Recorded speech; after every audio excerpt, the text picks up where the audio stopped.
মানুষের হাতে ফোন উঠায় দিয়া কি অবস্থা, ফোনের ভিতরে এমন কোনো কিছু নাই, কোনো নিষেধাজ্ঞা নাই। মেয়েরা কি করতেছে, লজ্জাহীন হয়েছে। অটোর মধ্যে আমি উঠেছি, আপনি উঠেছেন, একটা মেয়ে অটোর মধ্যে উঠেছে, স্মার্ট সেট ইমোতে কল দিয়ে বন্ধুর সাথে কথা বলতেছে, হাসতেছে। পাশে একটা হুজুর বসে আছে, মুরব্বী বসে আছে, এটুকু লজ্জাও তার মধ্যে আর নাই, হারিয়ে গেছে সব, লজ্জা হারিয়ে গেছে। আর একটা কথা আপনি শুনে বুঝতে কষ্ট পাবেন, শিক্ষা প্রতিষ্ঠানে মেয়েদের কিছু সিক্রেট ম্যাটার্স আছে, আছে কিনা? গোপনীয় বিষয় আছে না নাই? পিরিয়ড মি প্রবলেম বিষয়টা, এগুলো তার গোপনীয় বিষয়। এগুলো মেয়েদেরকে স্কুল কলেজে একবার প্রকাশ করে দিয়েছে ছাত্রদের মধ্যে। নাউজুবিল্লাহ, মেয়েদের ব্যবহৃত জিনিসও স্কুলের মধ্যে বন্টন করছে। মানুষের মধ্যে এগুলো ফ্রি সেক্সের দেশ বানাতে যাচ্ছিল, হয়েও গেছিল।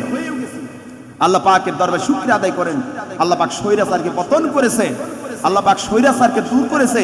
এই তাগুতকে বর্জন করতে আল্লাহ কোরআনের মধ্যেও বলেছে, অজতানিবুত তাগুত, এই তাগুতকে বর্জন করো। তাগুতকে দুই ভাবে বর্জন করো, সাপোর্ট দিও না, আর মানুষকে তাগুতকে বর্জন করতে মানুষকে উদ্বুদ্ধ করো। সুবহানাল্লাহ বলেন।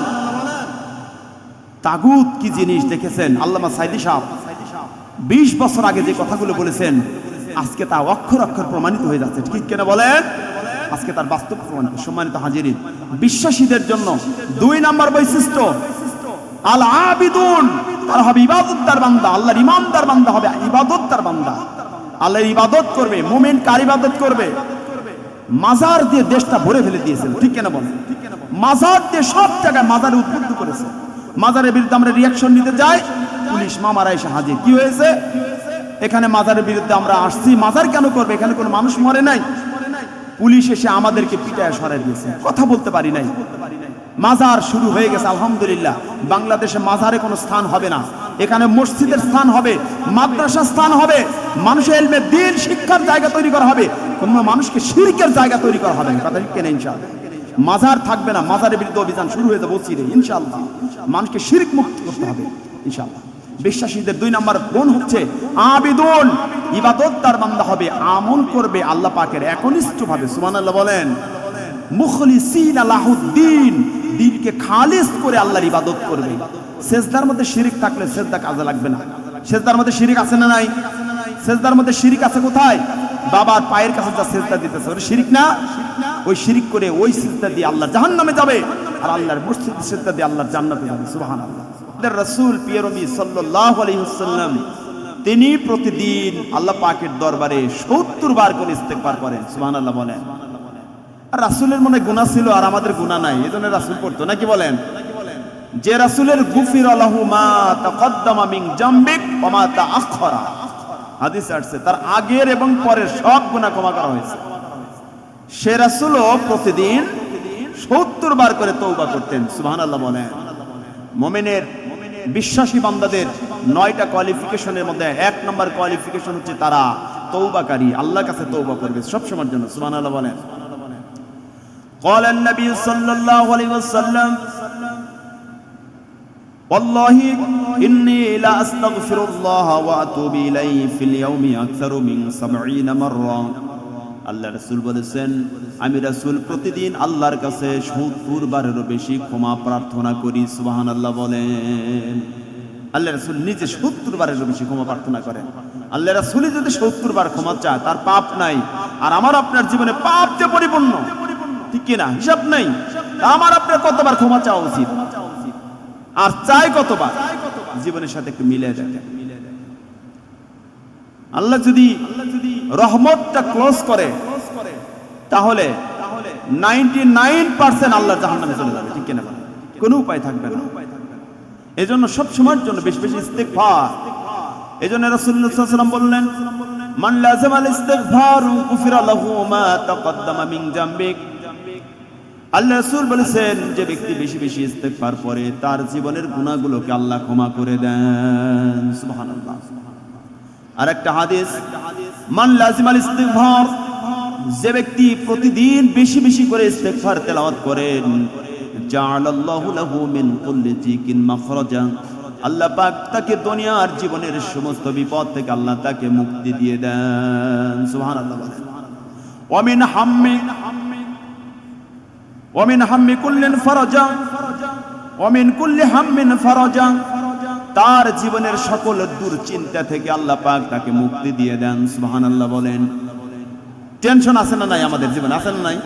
কত চিন্তা, ছেলের চিন্তা, জীবনের চিন্তা, স্ত্রীর চিন্তা, মেয়ের চিন্তা, বিয়ের চিন্তা, চাকরির চিন্তা, কর্মের চিন্তা,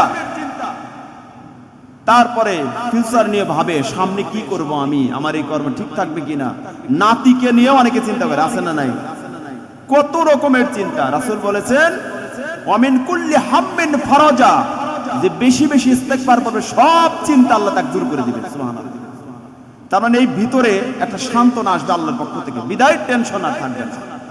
যারা বেশি বেশি টেনশনে ভোগেন, কোন যে কি ওষুধ খেলে টেনশন কমবে, অনেকে 100 টাকা 50 টাকার ঘুমের ট্যাবলেট খা চিত হয়ে পড়ে থাকেন, নামাজ কালামের আর খবর নাই, ঠিক না?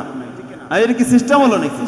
আপনি কৃত্রিম ভাবে টেনশন থেকে বাঁচার জন্য চাচ্ছেন, আপনার জীবনে মহৎ ক্ষতি হয়ে যাচ্ছে ঘুমের ট্যাবলেট খাওয়ার ফলে।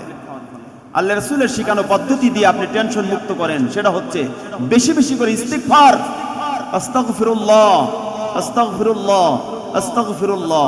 আপনি এইভাবে টেনশন ইস্তিগফার করেন। যখন আপনি ফ্রি আছেন, বসে আছেন, আপনি বেশি বেশি করে ইস্তিগফার করেন। ওমিন কুল্লি হাম্মিন ফারাজা, আপনার সব টেনশন আল্লাহ দূর করে দিবেন। সুবহানাল্লাহ। আমরা কৃত্রিম ভাবে পরীক্ষা করে দেখি না, হযর থেকে পরীক্ষা করে দেখেন আপনি, আপনি টেনশন থাকে নাকি? টেনশন ধরে, গল্লিপ ধরায়, ধরে টান দুটা মেরে উপর দিকে ছাড়ে আর টেনশন দূর হলো। আছে না এরকম? আছে না কিছু রুচিহীন মানুষ কিছু টেনশন দূর করে সিগারেট দিয়ে, টেনশন দূর করে গুল মুখের ভিতরে দিয়ে, অনেকে টেনশন কমায়। আছে না নাই? এখানে আছে যারা খাইলে আবার মনে কষ্ট নেন না। রাসূলের শেখানো পদ্ধতিতে টেনশন দূর করেন। 1 নম্বর মেডিসিন আস্তাগফিরুল্লাহ, বেশি বেশি করে টেনশন করেন আর আপনি ইস্তিগফার করেন, দেখেন আপনার টেনশন সব আল্লাহ দূর করে দেবে। যদি আপনি বিশ্বাস না করেন তাহলে হাদিসের প্রতি ঈমান নাই আপনার। আমি যে কথাটা বললাম,